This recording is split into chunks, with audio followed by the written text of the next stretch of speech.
یہ بھی حیرانگی ہے، المیہ ہے کہ دین کے مسئلے لوگ صرف انجینئر سے لینے چلے جاتے ہیں، لیکن مرزا علی کو ہم کہتے ہیں کہ ابے تو جسٹ انجینئر وداؤٹ عالم ہے، تجھے کس نے کہا تو آٹومیٹک عالم بن جا؟ ریبوٹ عالم نہیں چل سکتا بھائی، ریبوٹ ہر کام کرتا ہے لیکن اس سے شادی نہیں ہو سکتی۔ تو بھائی تو کہاں مسئلے مسائل کے معاملات کو لے کر بیٹھ گیا؟ میں اس پر بہت زبردست ایک بات کیا کرتا ہوں کہ ہر بندے سے وہ کام کراؤ جس کا وہ اہل ہے۔ آپ مجھ سے مسائل پوچھیے، رائمنڈ جا کر دعوت و تبلیغ سمجھیے، اسی طرح آپ نے تدریس سمجھنی ہے تو جامعہ اشرفیہ اہل حق کی اتنی بڑی درسگاہ آپ کے پاس موجود ہے، باقی مدارس والے موجود ہیں، ان کے پاس جائیے۔ سیاست سمجھنی ہے، قائد ملت اسلامیہ مولانا فضل الرحمان کے قدموں میں جائیے، آپ کو ایک ایک چیز سمجھ آئے گی۔ اور اگر آپ نے گھر کا نقشہ بنوانا ہے، تھلی بنوانی ہے، گلی بنوانی ہے، ٹیڑھی سیدھی سمجھنا ہے تو انجینئر کے پاس جائیے، مسئلے پوچھنی ہے تو مفتیان کرام کے پاس آئیے۔ کوئی موچی کہے نا کہ میری رمبی سرجن کی کینچی سے زیادہ تیز ہے، مجھ سے آپریشن کرا لے، آپ نہیں کرائیں گے، کہیں گے جان کا مسئلہ ہے۔ تو بھائی صرف انجینئر جو عالم بھی نہیں ہے اس سے مسئلے پوچھو گے، ایمان کا مسئلہ بن جائے گا۔ ایک چیلے نے کہا یوٹیوب پر اسے 1 ملین آدمی دیکھتا ہے، اس کے ویورشپ بہت زیادہ ہے۔ میں نے کہا فیس بک پہ ہمیں 1 ملین + 2 لاکھ بندہ دیکھتا ہے۔ اللہ اللہ خیر صلی اللہ، اس نے پہلے یوٹیوب جوائن کر لی، اس کے فالوورز ادھر زیادہ ہیں، ہم نے پہلے فیس بک جوائن کر لی، ہمارے فالوورز ادھر زیادہ ہیں، ہم سے بات کر لو۔ کچھ ہم سے کہا ہوتا، کچھ ہم سے سنا ہوتا، غیروں سے کہا تم نے، غیروں سے سنا تم نے۔ میں قسم اٹھا کر کہوں تو میں ہانس نہیں ہوں، اس دھرتی پر، اس کرۂ ارض پر کسی ماں کی کوکھ نے وہ بیٹا نہیں جنا جو علماء حق، علماء دیوبند کا مقابلہ کر سکے۔ بہت مشکل بات ہے، بہت مشکل ہے۔ مسئلہ یہ ہے کہ ہم نے دین کے مسئلے علماء سے نہیں کسی اور سے پوچھنے، یہ غلطی مت کیجئے بھائی۔ میں کہتا ہوں میر بھی کیا سادہ ہے، بیمار ہوئے جس کے سبب، میر بھی کیا سادہ ہے، بیمار ہوئے جس کے سبب اسی عطار کے لونڈے سے دوا لیتے ہیں نا بابا نا۔ جب طب کی بات ہوگی تو ڈاکٹر سے پوچھا جائے گا، سائنس کے بارے میں سائنٹسٹ سے پوچھا جائے گا، کسی بھی علم کی بات آئے گی تو اس کے ماہر سے پوچھا جائے گا۔ علماء کی طرف اعتراض کیا جا رہا ہے کہ صرف کتابیں پڑھ کر کوئی ڈاکٹر، اس میں نے کئی دفعہ ویڈیو ریکارڈ کری، میری یوٹیوب پہ ایک ویڈیو ہے انجینئر محمد علی مرزا کی ڈگری، میں نے اس میں بھی بتایا تھا کہ میں نے آج تک کوئی ایسی بات کی نہیں ہے کہ دنیا کا کوئی عالم یا قرآن و سنت اس کی تصدیق نہ کرتا ہو، پہلے وہ چیز لے کے آئیں۔ مثال کے طور پر اگر کوئی مفتی صاحب یہ بیان کریں کہ سورج گرہن اس وقت لگتا ہے جب چاند سورج اور زمین کے درمیان آ جائے تو سورج کی روشنی زمین تک نہیں پہنچتی، تو اس کی وجہ سے سورج کو گرہن لگ جاتا ہے۔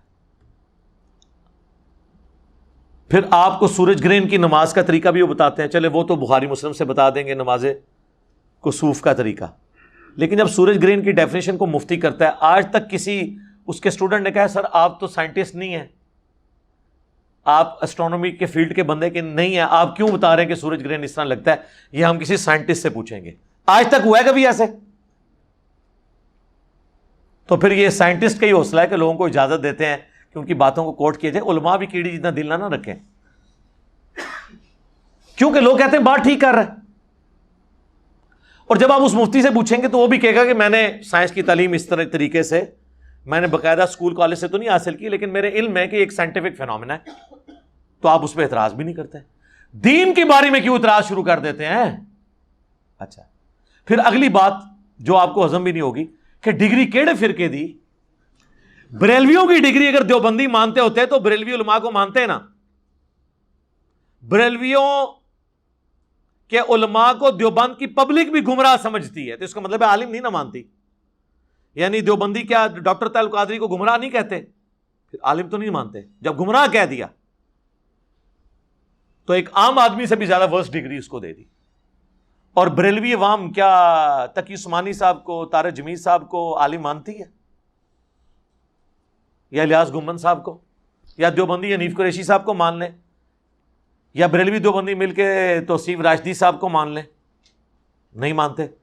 ڈگری نہ کہا کریں اپنے فرقے کی ڈگری، جب آپ اپنے فرقے کی ڈگری کہیں گے تو پھر ہمیں جواب نہیں دینا چاہیے، پھر دوسرے فرقے والے آپ کو کہیں گے کہ تہاڈی تے فراڈ ہے، ڈگری تے ساڈی ہے، میں تو ویسے ہی پچھو نکل جاؤں گا۔ اور اگر آپ ان کے فرقے کی بھی ڈگری لے آئے نا، ان کے خلاف بات کریں تو کیا کہیں گے؟ بندہ ساڑھا سی بعد ذرا تمہیں پتہ ہے لین تو ہٹ گیا۔ اینڈ رزلٹ کیا ہوا کہ جب آپ نے اختلاف کرنا ہے، طارق جمیل صاحب کیا عالم نہیں ہے؟ رائیونڈ سے انہوں نے ڈگری لی ہوئی ہے، عالم دین ہے۔ سارے دیوبندی مولویوں نے مل کے اتنے دیوبندی نہیں کیے ہیں جتنے اکیلے طارق جمیل نے ایک دن میں کیے ہیں، پوری زندگی میں نہیں، ایک دن میں۔ بس انہوں نے ایک حدیث بیان کر دی، صحیح حدیث، من کنت مولاہ فہذا علی مولاہ، مولوی ان کے خلاف ہو گئے۔ میں نے طارق جمیل صاحب نے مجھے فون کیا نا، تو میں نے ان کا کہ دیکھ لیں، آپ مجھے بڑا سمجھاتے تھے نا کہ علماء کے ساتھ چلیں، میں نے کہا دیکھ لیں آپ نے ایک بات میں مخالفت کی ہے، آپ کا کیا اشر کیا انہوں نے، تو میں تو درجنوں باتوں میں ان سے اختلاف رکھتا ہوں، مجھے کیسے ایکسیپٹ کریں گے؟ وہ مان گئے کہ یار واقعی یہ مشکل کام ہے۔ تو ڈگری والا بالکل فراڈ ہے، بالکل آپ ایکسپرٹ سے پوچھیں، لیکن ایکسپرٹ سے آپ نے کیا پوچھنا ہے؟ لوگ کہتے ہیں، میں ہی تو کہتا ہوں علماء سے پوچھیں نہیں، پوچھو علماء نو کتے لکھے ہیں۔ ہمارا جھگڑا ہی یہ ہے کہ علماء سے پوچھیں، لیکن دلیل کے ساتھ، یہ نہیں کہنا کہ ہماری یہ رائے ہے، نہیں، آپ نے بتانا ہے قرآن و سنت میں ہی لکھا ہوا ہے۔ ہم ہی تو آپ کو علماء کے پاس بھیجتے ہیں، علماء تنگ اس لیے کہ ہمارے پاس بھیجتا کیوں ہے؟ ہماری بھیڑ بکریوں کو بھیڑ بکری رہنے دے، جس طرح ہم کہہ رہے ہیں ویسے ہی سنتے رہیں۔ تو علماء سے ضرور پوچھیں، لیکن ان سے دلیل لیں۔ باقی یہ کہنا کہ جی وہ ڈگری لے کے ہیں تو ڈگری ہے، تو یہ آپس میں بھی کسی کی ماننے کے لیے تیار نہیں۔ کتابیں پڑھ کے کوئی ڈاکٹر نہیں بن جاتا، یہ ڈاکٹری کی مثالیں غلط ہے دینا۔ اس کی وجہ یہ ہے کہ ڈاکٹر بننا کیا ہر مسلمان مرد و عورت پہ فرض ہے؟ اور علم حاصل کرنا تو علم تو سب نے حاصل کرنا ہے، لہذا ڈاکٹر کی مثال کیوں دیتے ہیں؟ ڈاکٹر کیا دنیا کے ہر انسان نے بننا ہے؟ اگر یہ بات ٹھیک ہے، ٹھیک ہے، آپ میڈیکل کالجز کے اندر لوگوں کو داخلہ دلوائیں، بالکل دلوائیں، لیکن کہیں گے نہیں، لیکن دین کا علم ہر مسلمان نے حاصل کرنا ہے، تو اس کا مطلب ہے وہ صرف ڈگری سے نہیں ہوگا، مدرسوں کے پاس جانے سے نہیں ہوگا، کتابوں میں دین ہے۔ کتابوں کا دین جب بابوں کے دین سے ٹکرا رہا ہو، اور بابوں سے مراد ان کے بزرگ بابے، محدثین کی میں بات نہیں کر رہا جنہوں نے دین ہم تک ایمانداری سے پہنچایا، پھر ہم کتابوں کو دیکھیں گے نا۔ ایک P H D English, M Phil English, but کے سپیلنگ BAT بٹ بتانا شروع کر دے، تو پھر آکسفورڈ ڈکشنری سے ہی پوچھیں گے نا کہ کتاب کیا کہتی ہے۔ عالم کے پاس یہ تو نہیں کہیں گے کہ ہم تیری ڈگری کی وجہ سے تیری غلط بات بھی مانیں، تو ہم نے کبھی نہیں کہا، ہم کہتے ہیں علماء سے ہی پوچھیں۔ میں نے بھی سارا جو علم حاصل کیا ہے اس میں بڑی کنٹریبیوشن علماء کی ہے، جنہوں نے آلریڈی اتنے بڑے لیول پہ ورکنگ کی ہوئی تھی، ہم نے ان کی ورکنگ کو یوز کر کے اس میں ویلیو ایڈیشن کی، اور پھر عوام الناس تک۔ لیکن ایک فرقے نہیں، سارے فرقوں کو میں نے اسٹڈی کیا، اس کی وجہ سے ہی پھر باقی علماء حیران ہو جاتے ہیں کہ جی ہماری کمزوریاں اس کو کس نے بتائیں جو ہمیں بھی نہیں تھی پتا، اس لیے کہ میں نے آپ کے مخالفین کو بھی سنا اور آپ کو بتایا گیا دوسرے کو نہیں سننا۔ ہم کہتے ہیں سب کو سنیں، اس کی وجہ سے آپ کے پاس علم آ جاتا ہے، پھر آپ ہر بندے کی کمزوری اور پازیٹیو چیزوں کو ہائی لائٹ کر سکتے ہیں۔ لہذا یہ بات بالکل غلط ہے، علماء کی طرف آپ بالکل رجوع کریں۔ یہ کہنا ڈاکٹر کے لیے جانا ہے تو یہ اس پہ بتائیں کس فرقے کے عالم کی طرف جانا ہے۔ شیعہ کے علماء 17 سال میں پڑھتے ہیں، سنیوں کے علماء 8 سال میں، پھر تو سنیوں کہنا چاہیے شیعہ کے علماء کے پاس جا کے پڑھیں۔ تو جب آپ آپس میں ایک دوسرے کے ساتھ بیٹھنے کے لیے تیار نہیں ہیں تو پھر یہ ڈاکٹری کی، انجینئرنگ کی مثالیں دینا غلط ہے۔ کتابوں کو دیکھیں۔ میں لوگوں کو کہتا ہوں کہ بکش مسلمان بنو، کتابی مسلمان بنو، وہ دین مانو جو کتابوں میں ہے، اور یہ دنیا کی ہر فیلڈ میں یہی ہوتا ہے۔ کبھی فزکس کے پروفیسر نے اگر کوئی غلط فارمولہ لکھا ہے نا بورڈ پہ اور ٹیکسٹ بک کے وہ خلاف ہے، اور کوئی اسٹوڈنٹ اٹھ کے اسے کہے کہ سر یہ فارمولہ غلط ہے، یہ سلیبس میں یوں لکھا ہوا ہے، تو اسے کہے گا تھینک یو، مجھ سے غلطی ہوئی۔ اور مولوی کو آپ بتائیں قرآن میں لکھا ہے، حدیث میں لکھا ہے، وہ کہے گا تو مجھ سے زیادہ جانتا ہے، بلکہ وہ مریدین سے کہے گا پھینک دیو، وہ کہے گا تھینک یو، یہ کہے گا پھینک دیو سے اٹھا کے بعد۔ تو یہ فرق ہے ایک دنیا دار جسے یہ سمجھتے ہیں سو کالڈ فزکس اور میتھ کے پروفیسر میں، اور ایک ان لوگوں میں۔ یہ ان کا ایٹیچیوڈ ہے۔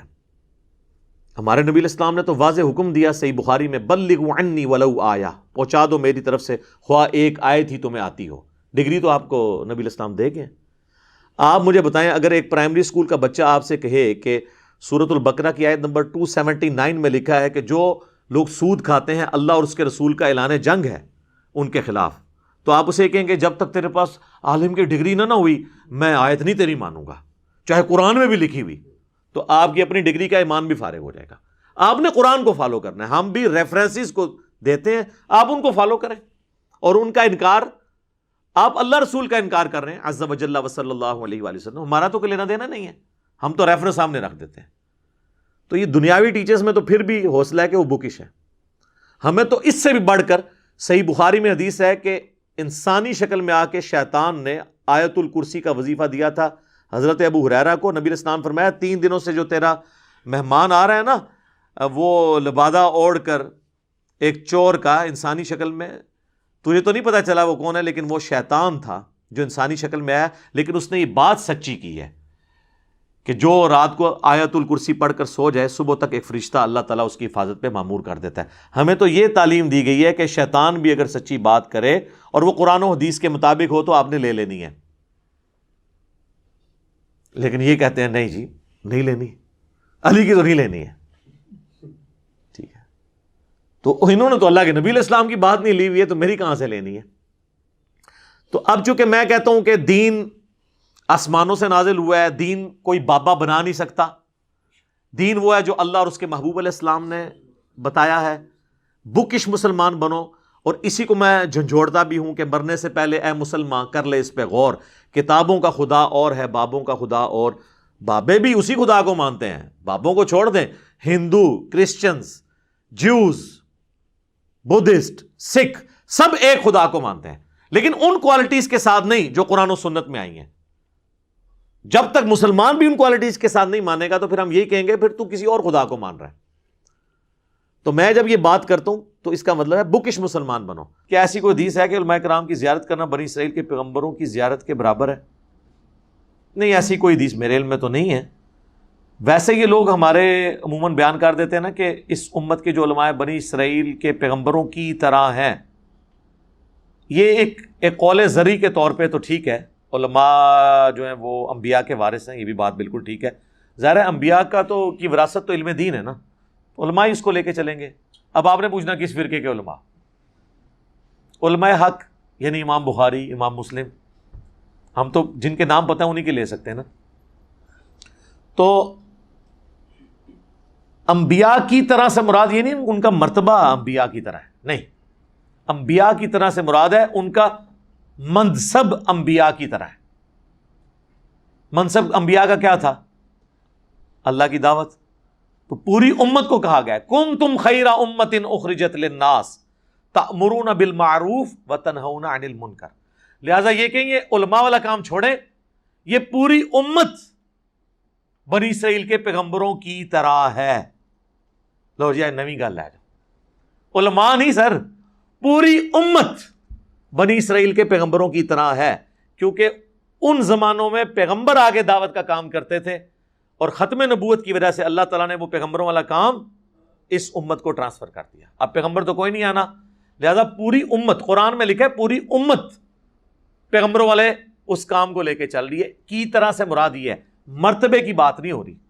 ہاں بالکل، مرتبہ کون کسی کا ڈیفائن کر سکتا ہے؟ باقی زیارتیں کرنے سے کچھ نہیں ہوتا، زیارت کرنے سے اگر کچھ ہوتا نا میرے بھائی، تو سب سے بڑی زیارت تو اللہ کے نبی کی زیارت ہے۔ اللہ کے نبی کی زیارت کرنے والے کتنے لوگ ہیں جو حضور کی زندگی میں کافر ہو کے مرے، آپ کی وفات کے بعد کافر ہو کے مرے۔ یہ جو ام حبیبہ ہیں، حضرت معاویہ رضی اللہ تعالیٰ عنہ کی بہن اور ہماری ماں ام المومنین ام حبیبہ سلام اللہ علیہا، ان کا خامن جو ہے وہ ہجرت حبشہ میں شامل تھا، یعنی سابقون الاولون میں جو ہجرت کر گئے تھے نجاشی کے پاس، وہاں جا کے عیسائی ہو گیا اور عیسائی مرا، عبید اللہ، تو وہ تو عیسائی ہو کے مرا ہے، صحابی تھا، حضور کی زندگی میں کافر ہو کے مرا ہے۔ دیکھنے سے نہیں ہوگا، کام کرنے سے فرق پڑتا ہے۔ مسیلمہ کذاب کے ساتھ جو لوگ ملے، منکرین زکوٰۃ ہوئے، یہ کون لوگ تھے جو حضور کی زندگی کے اندر مسلمان تھے؟ بخاری مسلم میں موجود ہے کہ عرب کے قبائل مرتد ہو گئے حضور کی وفات کے بعد. یہ الفاظ سے وہ حدیث سٹارٹ ہوتی ہے. تو جو حضور کی وفات کے بعد مرتد ہو وہ حضور کی وفات سے پہلے کیا ہوتا ہے؟ صحابی، مسلمان نہیں. پرانیاں گلاں. انہوں نے صحابی کی ڈیفینیشن کی تھی جو حضور کو ایک دفعہ بھی دیکھ لے وہ صحابی ہے. تو جو قبائل حضور کی وفات کے بعد مرتد ہوئے وہ حضور کی وفات سے پہلے کیا تھے؟ وہ کہتے ہیں نہیں جی بعد میں تو مرتد ہو گئے نا تو اب ہم انہیں صحابی نہیں کہہ سکتے. سر اس طرح نہ کریں، اس طرح نہ کریں. جس زمانے میں وہ صحابی تھے اس زمانے میں انہیں صحابی کہیں گے. جیسے ابو سفیان خندق کے موقع پر کافروں کا سرغنہ تھا. خندق آج بھی ڈسکس ہوگی تو ابو سفیان کو ہم کہیں گے کہ وہ کافروں کی طرف سے آیا تھا. ہاں جب بعد میں مسلمان ہوا پھر مسلمانوں والا سٹیٹس ہے. لیکن بعد میں مسلمان ہونے کی وجہ سے خندق میں جو انہوں نے ان کی غلط کام ہے وہ اسی طریقے سے ڈسکس ہوں گے اگرچہ وہ معاف ہو چکے. وہ تو آج کی ڈیٹ میں حضرت یوسف کے بھائیوں کی غلطیاں بھی معاف ہو چکی ہوئی ہیں لیکن حضرت یوسف کے بھائیوں کو ہم ڈسکس کرتے ہیں. کیوں؟ تاکہ عبرت حاصل کریں. ٹھیک ہو گیا.